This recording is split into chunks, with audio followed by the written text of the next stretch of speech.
So with everything going electric, many car enthusiasts, including myself, feel like that cars are becoming a means of transport rather than an expression of someone's personality.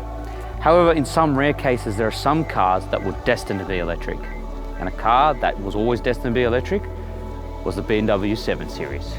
Introducing the all-new 2023 i7. My name's Salvatore, and this is Exhaust Notes Australia, and in this review, I'm going to explain why the i7 or the 7 Series should have always been electric from the get-go.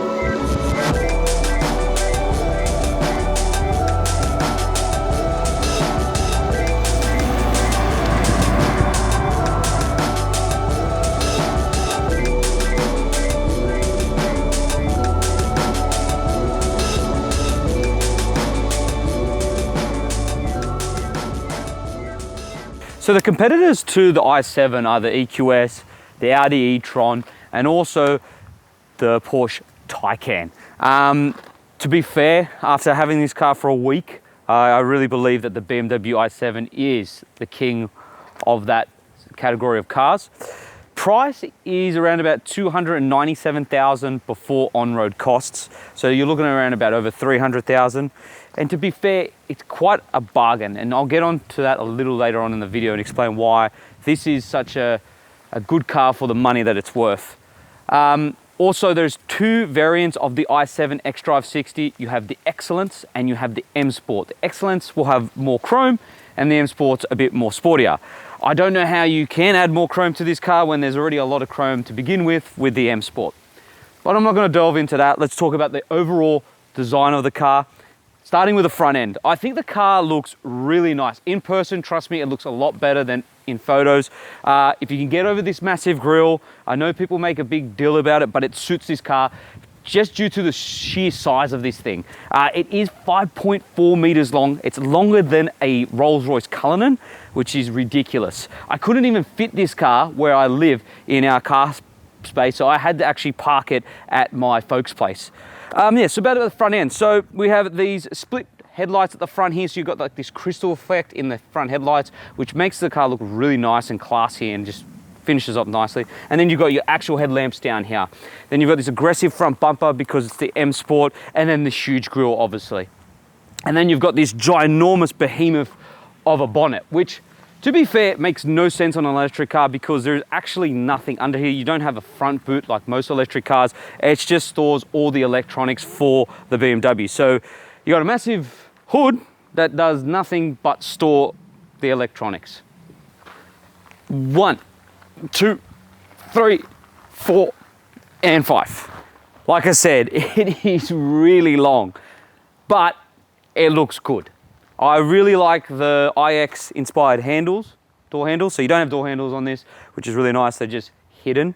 And then I just like how the car just tapers off at the end. It's just really nice. It's very futuristic, and that's what I like about the i7. It suits for what it is. It's an electric high exec car, big super saloon, and it just looks the part, and it's really, really nice. I do like it in this color.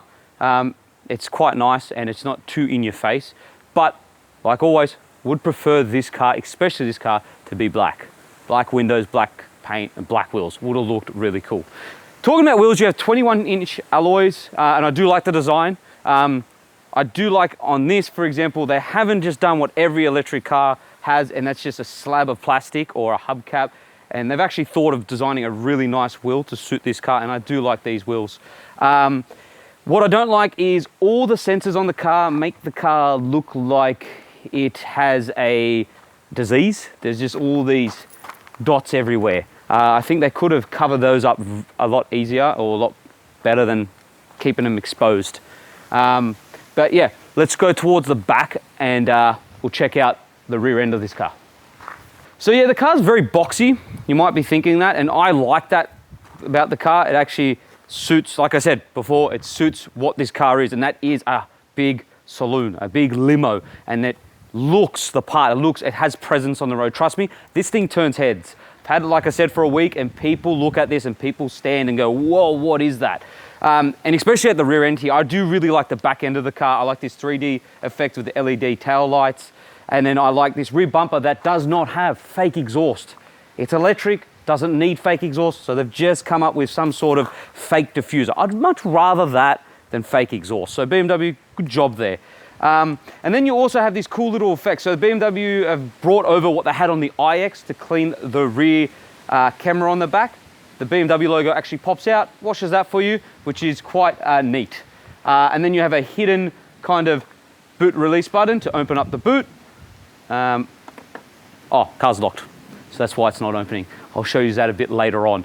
But other than that, guys, I really like the whole overall design. Let me know what you guys think in the comments. Other than that, let's jump into that front seat and see what the interior has to offer. Before we talk about any of the design in the interior, or go anywhere for that matter, let's just talk about how you open doors in this car and close doors in this car. So you don't do what normal people do and open a door and use your human ability to pull something and use your strength. No, don't worry about that. The car will look after you. You press a button to open the door and you press a button to close the door. Why open it? You're spending this money, let the car do everything for you. Now let's just talk about design. Okay, so I do like the overall design of this car, and especially when it comes to the interior too. It matches the outside. So it's futuristic in here, but it's also very traditional at the same time. And that goes for the way the seats are designed and how comfortable they are, to the way that the dash is laid out as well. I love how they've brought over from the iX this curved display. It's beautiful, it's clear, and it works very well. Then there's the way that they've hidden the air vents. So most car manufacturers, they actually design air vents to suit the overall dash of the car, and they go to extreme lengths to make it look really cool. Where BMW is just hidden them, just hidden away. And you can adjust them here with a little knob, or open and close them with the haptic feedback button on the dash. Talking about this dash and where that haptic feedback button is, you have this continuous light bar that continues from the dash to the doors, that is covered in crystals and illuminates depending on what modes you choose, and has 15 million different light combinations, which is ridiculous. And then there's the build quality. The build quality is nuts. Everything's sturdy, everything's solid. Nothing is cheap in this car. I love the leather. I love the way it feels. I love these seats. I honestly feel like you're sitting at on a lazy boy at home. And they are massage seats as well. They're also heated and cooled. And the cool thing about the heated functions, not only is the seat heated, but the middle armrest gets hot and the door panel gets hot. The steering wheel heats up as well, which is pretty cool. And talking about the steering wheel, I love this steering wheel. I know people don't like BMW steering wheels because they think they're too thick. I really like this steering wheel. I think it's really well designed and I like the way it looks. I hate that it's got haptic feedback buttons on it and most of the stuff in this car. And I hate how most cars have that these days. I'd rather physical buttons, and as well as physical climate control buttons. The car does come with Apple CarPlay and Android Auto and wireless charging. It also has USB-C charging in the middle armrest, so you open it up and they're there. You don't have to open the glove box as well. Don't worry, there's a button for that as well. It just opens up for you, but you have to close it yourself. So that's about it. And then the roof lining is covered in this Alcantara effect, and your vanity mirrors have a light in them if you're very vain and you want to look at yourself. And then there's the crystals that are used throughout the whole car. So we have the crystals on the door like the iX for the seat adjustments, and then on the middle console to control the iDrive and the volume control. BMW like to call it crystal clarity. It's quite fancy. And then you have plenty of room for your stuff. So there's big door bins. Like I said, there's the middle console that opens up like that, and it's split, so you can split it. And then you have square cup holders. I don't know why they did that. They should have just made them circular, but they're square. But yeah, plenty of storage and plenty of adjustments in the seats, so you can get very comfortable in the front of this car. But at the end of the day, you're not going to be driving this car, you're going to be driven. So this is going to be mostly where your chauffeur is going to sit. You're going to sit in the back seat and get entertained by a 31-inch TV, which we're going to find out what that looks like and how to use it really soon. So let's go check it out. Okay, before we address the masterpiece of this car, which is right above us, I do want to touch on practicality in the rear here, because the main reason why you're buying this car is to be chauffeured around in. And there's plenty of room in the back here, heaps of knee room, heaps of foot room, heaps of headroom, so you can get comfortable very easily in here. You've got this squishy pillow, heaps of adjustment in the seat, which you use your iPad in the door to do so, which functions, this has heaps of functions. You can easily change the modes of the car. You can call on here, there's telephone, you can also adjust your seats like I just said, there's blinds, there's lights, there's the air conditioning in the back here, which you can adjust, which you have air conditioning vents down here and in the door, so you can adjust all that. It's all adjustable, so it's pretty cool. Then you've also got a coat hook hanger here, which you can plug in a hanger to hang your coat, which you have to buy off BMW, which I'm guessing will cost a lot. And then you've got a USB-C charger right there as well. Then you've got heaps of storage in the middle here, in the middle armrest, with 2 USB-C charging points. Then you've got 2 cup holders and a wireless charging pad. Then you've also got ISOFIX anchor points if you need to convince the wife that this is a family car as well. Besides all that, I do want to mention one little thing before we get into that masterpiece, and I just want to say that the design of these speaker systems I think are really cool. I really like how they've done it with this aluminium effect, and if you were paying attention when we're looking at the back of the car, they mimic that design that was on the back of the rear tail lights, which I think's pretty cool. But let's get into the TV. So first of all, I'm going to hit modes on my little iPad on the door. Then I'm going to hit theater, which closes all the blinds. And then that theater mode music starts playing. Your seat reclines into a more comfortable position, and the 31-inch TV drops down from the ceiling. I still can't believe that this is in a car. Now, you might think that the driver cannot see behind him. Well, don't worry, he's got plenty of cameras, like I showed you guys before, so he's got no excuse to crash the car. Okay, so the TV itself, there's heaps of functions on it. So you got Netflix, you got Prime, you got YouTube. There's plenty of stuff to do on here. And then if you want to work while driving, you can plug your computer into the actual TV and use 2 screens because it's got a HDMI input. Which made me think, if you have kids and your kids are getting restless, they don't want to watch TV anymore, they want to play the Nintendo Switch, well, don't worry, just plug it in. See, BMW has made a very practical family car, but at a cost. Let's go check out the boot. Before we do, I just want to show you guys something as well. Now, say you got kidnapped and you can't get out. Well, don't worry. There's a quick release handle at the bottom here to open the door. So it's not all electric. So I just wanted to make sure I did mention that. But let's go check out the boot space. Okay, boot capacity. So you have 500 liters of boot capacity, which is plenty for all the luggage that you're going to be carrying if you're going on long journeys. And then you've got all your wireless charging stuff that is stored underneath all our bags, which there's, all our camera gear, so it's all under there. Now you might be wondering why I have all the doors open and the boot open. Well, I want to show you a party trick.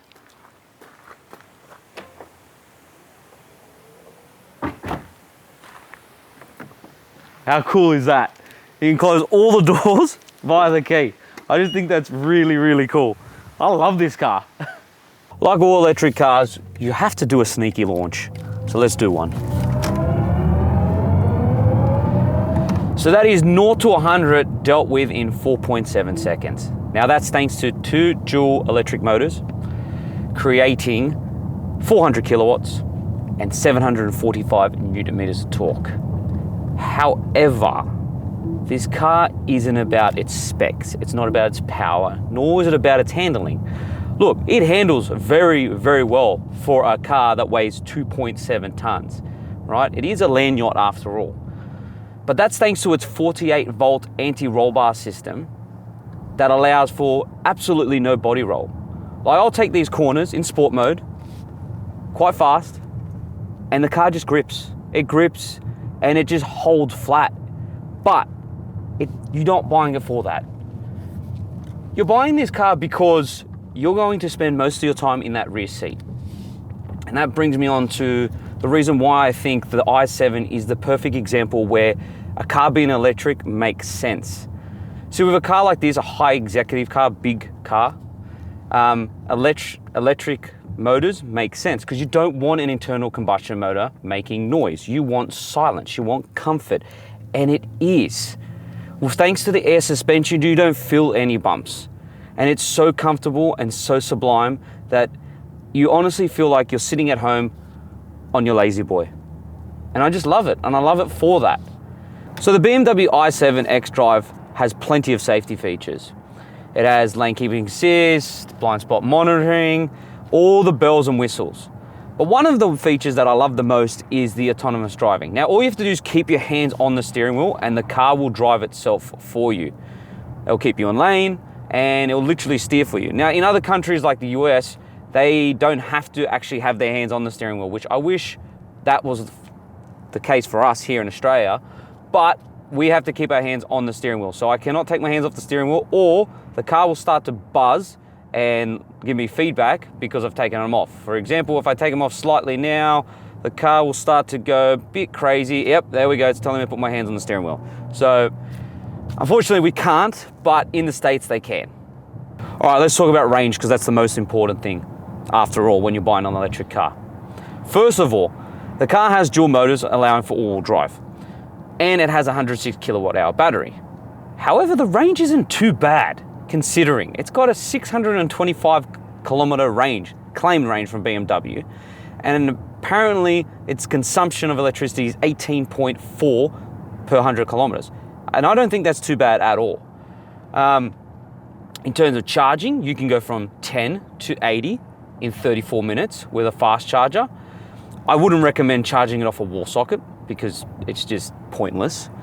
So in terms of its range and its charging capabilities, that's not too bad at all. And for that, I think it's a prime example where, again, like I said previously, where being an electric car makes sense perfectly for a car like this. Things that don't make any sense in this car, and I'm just gonna say it because I have to say things I don't like. I can't just like everything, right? Number one, everything's operated through the infotainment system. Now that's from the regenerative braking to the climate control, and it's just irritating. Like for example, if the regenerative braking is too much for you, and for example for me it is, I can't stand it when it kicks in. I hate one pedal driving. You have to go through a number of functions before you actually find it, and then it's just annoying. Why couldn't there just be a quick button here just to get to there? Then there's also this boost paddle.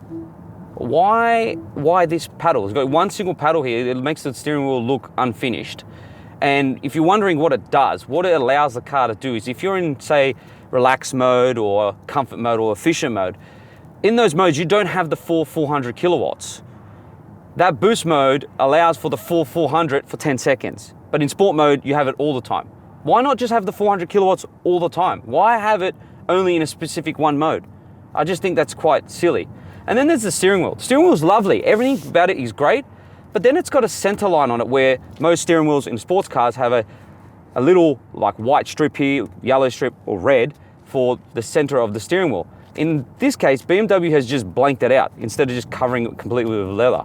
I just don't know why they've done that. I have to tell you guys about this. In terms of modes, there's so much selection. So let's talk about them. So number one, you've got personal, which is pretty cool. So if I have personal mode, all the lighting changes and it's not that crazy. But if you hit sport mode, everything turns red. All the BMW signature colors come up on the screen, and it's just, yeah, it shows off as a very sporty car. But like I said, don't want that in a car like this. And if you put your foot down, you sound like you're going into warp speed. And that's thanks to Hans Zimmer. Remember, all the music and all the sound effects in this car are thanks to Hans Zimmer, and it's really cool. Then if I hit efficient mode, which is just boring because efficient mode is boring, and I don't know why that's, yeah, anyways. Expressive mode, the roof will open up, and then there's some expressive music playing in the background just to relax you. And all these fancy colors come up on the screen, and then the veins in the ceiling, all the LED veins start to light up. It's really cool at night. See, it's like an orchestra. I put my foot down and it just becomes louder. And then you have relax. Relax has to be one of my favorites. So the blinds close, the massage seats come on, and then you have this relaxing music in the background. And if you put your foot down, it gets louder. But I don't understand why the faster you go, the more relaxed you are. But anyway, besides that, it's cool. That's relax mode. Then you go into theater mode. This is pretty cool. So you hit theater mode, all the blinds close, and then it's like you're in a cinema. the music becomes louder, all the ambient lighting turns to a nice soothing effect so that you're not too in your face when you're watching your movie on that 31-inch plasma screen TV that comes off the roof. And also the speakers in the back of the passenger seats in the back vibrate and massage your back when you hit theater mode. Remember, there is 35 speakers in this car, and it's all thanks to Bowers and Wilkins. Great sound system, love it, and it's just insane. Then you hit digital art mode. Now, digital art mode is very like in your face. It's like crazy colors and like everything's like just in your face. So I would suggest, instead of taking the kids to Vivid, just put them in an i7. It's the same thing. All right, so I am going to show you guys how easy this car is to maneuver. So the car does come with 4-wheel steering, which makes maneuvering this car in the city or any tight spaces really, really easy. And there's plenty of cameras. The car has endless sensors. So if I'm just doing if I'm gonna try park here, I get a reverse, you've got a reverse camera, you got 360-degree cameras, and when you get closer to things, the car will beep and play up on you and telling you that you're getting closer to things. It's impossible to curb a wheel in this. I don't know how the previous people who reviewed this car curbed the front left tire. Honestly, it's impossible. Like, there are so many sensors, so many cameras that even a toddler could park this car. So yeah, there's heaps of sensors and heaps of cameras, and the 4-wheel steering makes it easy to maneuver and fit into tight spaces. One cool feature which I can't show you guys is that the car actually can park itself. So what it does is it will get to a destination. Just say you're coming home and you're parking it late at night, and every time you leave that spot or park in that spot every night or every morning you leave, and it's a pain in the bum to get in and out of, the car will remember it. And then when you get back there, it will park itself for you. All you do is press a button, the car will remember exactly how you maneuvered the car to get into that specific spot, and it will park it there for you. And then you can even pull the car out of that spot by using your phone, which I can't do because I haven't downloaded the BMW app to get the car to maneuver back and forth. But the car is that insane with the amount of tech that it has on it, that it can literally do whatever you want, which makes this car insanely easy to maneuver when you've got to consider the sheer size of this thing. So my verdict, well, let's address the price tag to begin with. So it is $300,000, and I know that is a lot of money, right? But let's think about what you get. You get a lot in this car for that hefty amount of money. Like, you get a 31-inch TV. They're not any, no car has that, right? That's like Pimp My Ride style. They put that in cars. So you've got a 31-inch TV. You've also got TVs in the doors. You've got so much in this car for that price. And like, let's compare it to other cars we've done. We did the Bentley Bentayga S, right? That was a $500,000 car, and this 7 Series, I feel like trumps that car, and just in sheer design and quality too. So hat off to BMW with the quality. It's just really, really good. And then there's the statement that I have to address that I said at the start of the video, and that's going to upset a lot of motoring enthusiasts, and that is that some cars are destined to be electric, and I think that the 7 Series was always destined to be electric. You've got to remember, guys, this is not a car you drive, you get driven in. So you're not caring about handling, speed, or any of those things that an internal combustion motor will give you. It's all about being comfortable in this car and it being as quiet as possible. And being electric, it does that, and it does it well. You know, so if you're looking to buy a high-end saloon car, a big executive car, I think this is the car for you. So go ahead and put your orders, or go buy one. Buy an i7, they're fantastic. Other than that, guys, let me enjoy my 31-inch screen TV, and we will catch you on another episode of Exhaust Notes Australia. Ciao.